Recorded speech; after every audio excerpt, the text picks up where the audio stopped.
손끝만 봐도 병을 알 수 있다. 손바닥에 숨겨진 적신호. 여러분들 안녕하세요. 성남 보훈철학원자 역설가 보훈입니다. 이 손끝만 봐도 내 건강 상태를 알 수 있다. 심장병, 뇌졸중, 단명, 손바닥 속에 숨겨진 적신호. 여러분들도 모르게 진행 중일 수 있습니다. 손금은 인생의 축소판이자 몸의 건강의 신호등입니다. 오늘은 손금 속 질병, 위험 신호를 확인하고 건강을 지키는 방법까지 여러분들과 함께 알아보도록 하겠습니다. 손바닥만 봐도 기대수명, 뇌졸중, 심지어는 임신을 할지의 여부까지 알 수 있습니다. 내가 100세까지 무병장수할 수 있을지 궁금하다면 지금 바로 손바닥을 펴보시고요. 손금과 건강 어떤 관계가 있을까요? 손금은 손바닥의 선, 색깔, 모양 등을 통해 건강 상태를 간접적으로 알 수 있는 수단인데요. 달리 말하면 손바닥을 보면 내 몸의 적신호를 미리 알 수 있습니다. 지금부터는요, 손금이 알려주는 경고를 살펴보겠습니다. 새끼손가락 아래에서 시작하여 손바닥으로 가로지르는 감정선. 이것은 심장 건강과 감정 상태를 반영합니다. 이 감정선이 뚜렷하고 곧으면 심장이 건강하고 정신적으로 안정적이라고 보고요. 반대로 감정선이 끊어지거나 희미하면 심장질환의 위험이 커질 수 있으며 감정의 기복이 심할 뿐만 아니라 우울증을 알 수도 있습니다.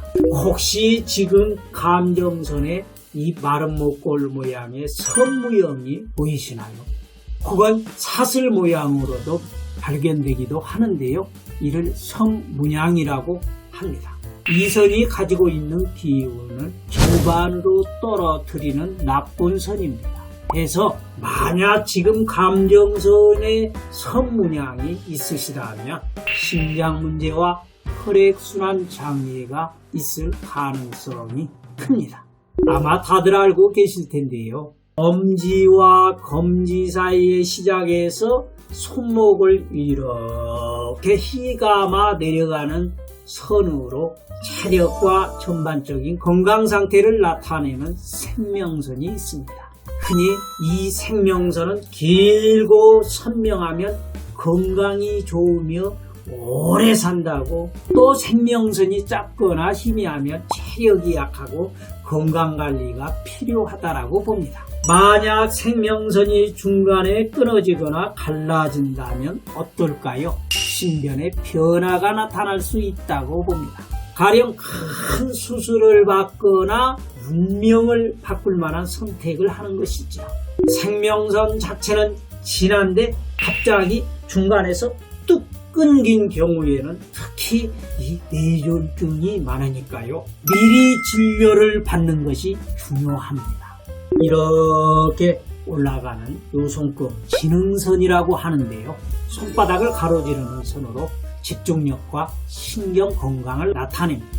두뇌선이 길고 뚜렷하면 논리적인 사고가 뛰어나고 심리적 건강이 양호하다고 봅니다. 그러나 선이 중간에 끊어져 있으면 두통, 신경쇠약 등 뇌 건강에 문제가 있다고 해석을 합니다. 끊어진 것은 아니지만 너무 흐릿하다 혹은 여러 갈래로 나누어져 있다 하는 분들은요, 생명선과 연결지어 봤을 때 그 나이에 집중력이 약해지고 신경피로가 쌓일 수 있습니다. 가령 40대쯤 두뇌선이 여러 갈래로 나뉘면요, 피로가 극심해지는 일이 생긴다고 보시면 됩니다. 한국에서는 이 결혼선을 상당히 중요하게 여기는데요. 새끼손가락 안에 감정선 올라가는 요 사이에 있는 요 짧게 나 있는 선은 결혼선으로서 또 생식 건강과도 관련이 있습니다. 결혼선이 생명하면 후손을 보는데 문제가 없고 전반적인 활력이 뛰어나다라고 봅니다. 반면에 이 결혼선이 너무 많거나 희미하면 호르몬 균형이 깨질 가능성이 있습니다. 그렇다면 불임을 나타내는 손금도 있을까요? 결혼선이 끊어지거나 혹은 너무 길게 힘이 없이 내려가면요, 생식 기능 저하를 나타내기도 합니다. 그러나 무조건 불임이라는 것은 아니고요. 주변의 다른 손금과 조화가 맞으면 충분히 자녀를 볼 수 있으니까요. 너무 크게 걱정 안 하시면 좋겠네요. 사람마다 특히 약한 부위는 따로 있기 마련인데요. 만성질환, 가족력, 유전 때문에 걱정하시는 분들을 위해서 조금 더 구체적으로 말씀을 드려보겠습니다. 먼저 위장병. 만성적으로 소화기관이 나쁜 분들이 계시는데요. 엄지와 검지로 가로지르는 선이 있으면 위가 항상 좋지 않고 소화도 안 된다고 봅니다. 만약에 이 선이 깊게 패여 있다면 위염의 정도가 심하다고 해석을 합니다. 장년, 생명선의 안쪽을 보십시오.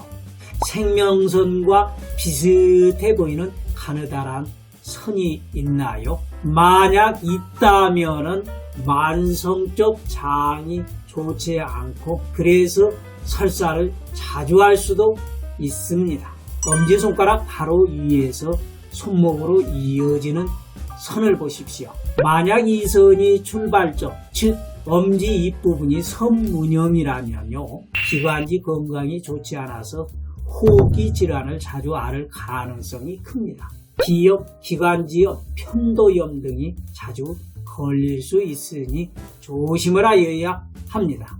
또 검지와 중지 사이에 사각형 모양이 있다면 인후두염, 이 코와 목에 생기는 염증이죠. 이 인후두염에 걸릴 확률이 높습니다.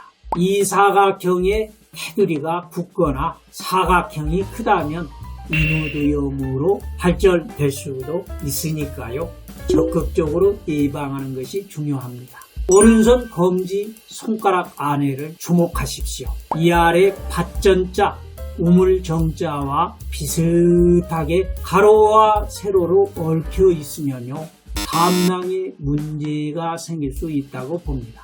또 여러분이 살펴봐야 할 것은요, 손바닥에 그어진 선뿐만 아니라 이 손바닥의 색깔과 손가락 그리고 요 손톱까지 잘 살펴봐야 합니다. 몸의 곳곳에서 나의 건강 상태와 질병, 위험 신호를 반영하기 때문입니다. 손바닥이 지나치게 붉으면 혈압이 높거나 염증이 있을 수 있고요. 손바닥이 과하게 창백하면 빈혈이나 혈액순환 장애의 가능성이 있습니다. 만약 손바닥이 노랗다면 간 기능 저하, 소화 불량이 문제일 수 있습니다. 손가락 끝이 붓고 둥글면 폐 기능이 떨어진다는 신호일 수도 있습니다. 폐가 고장나면 산소 공급이 원활하지 않고 손가락 끝이 둥글고 부풀어 오를 수도 있거든요. 또한 손톱에 세로 줄이 많으면 영양 부족, 신경계에 문제가 있을 수도 있고요. 날이 춥지 않은데도 손톱이 창백하거나 푸른 빛이 띄며 빈혈, 심장이나 폐 기능이 저하된다고 봅니다. 지금까지 손바닥 속에 숨겨진 건강운의 비밀을 알아보았는데요. 하지만 손금은 절대 운명적으로 정해진 것만은 아닙니다. 지금부터라도 생활습관과 개운법을 잘 활용하면 부족한 기운을 충분히 보완할 수 있습니다. 손끝이 흐릿하다면 혈액순환을 돕는 이 마사지와 또 운동으로 기운을 살려보시고요. 꾸준한 건강관리와 긍정적인 마인드로 운을 바꿔보십시오. 모든 운은 타고나는 것이 아니라 어떻게 바꾸느냐에 따라 달라질 수도 있습니다. 지금까지 손금 속에 숨어지는 건강 신호를 살펴보았습니다. 하지만 손금은 운명을 결정하는 것이 아니라 미리 대비하고 건강을 잘 지키라는 신호입니다. 혹시 여러분의 손에도 이런 신호가 있다면 작은 변화부터 시작을 해 보십시오. 건강한 습관 하나가 미래의 운을 바꾸는 첫걸음이 될 수 있으니까요. 앞으로도 손금, 사주, 관상, 대민하는 풍수 이야기를 통해서 여러분들께 도움이 되는 이야기를 많이 준비하도록 하겠습니다. 오늘 영상이 유익하셨다면 구독, 좋아요, 그리고 댓글창에 댓글 남겨주십시오. 다음에는 더 놀라운 손금의 비밀을 준비했으니까 기대해 주시고요. 지금까지 선남보훈철학원장 역술가 보훈도사였습니다. 건강하고 행복한 하루 되십시오. 안녕.